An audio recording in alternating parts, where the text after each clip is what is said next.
केंद्र सरकार ने गेहूं के निर्यात पर रोक लगा दी है।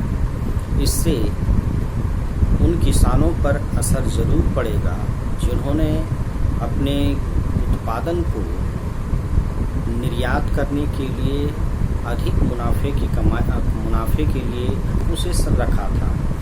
लेकिन यह भी बात है कि यह एक राष्ट्रीय मुद्दा है।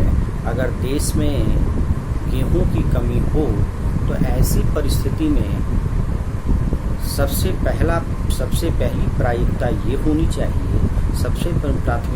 होनी चाहिए कि देश के लोगों को गेहूं यानी खाद्यान्न प्राप्त हो सके।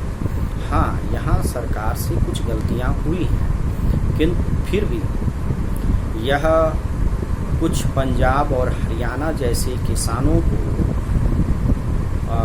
नुकसान होने की संभावना है, जो कि वही जो हैं गेहूं के उत्पादन के सबसे बड़े उत्पादक राज्य हैं।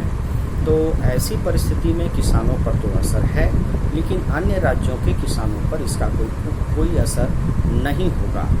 जहाँ तक मुनाफे की बात है तो मुनाफा कम होगा, लेकिन देश के नागरिकों को गेहूं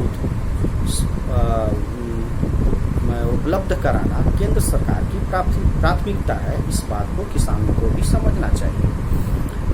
ऐसे भी ये एक अंतर्राष्ट्रीय मुद्दा बन चुका है।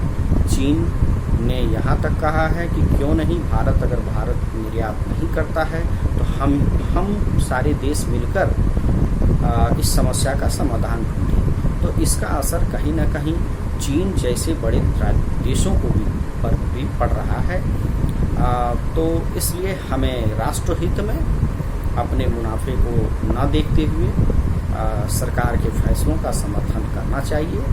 थोड़ी परेशानी किसानों के साथ है, कुछ किसानों के साथ परेशानी है, सभी के साथ ऐसा नहीं है।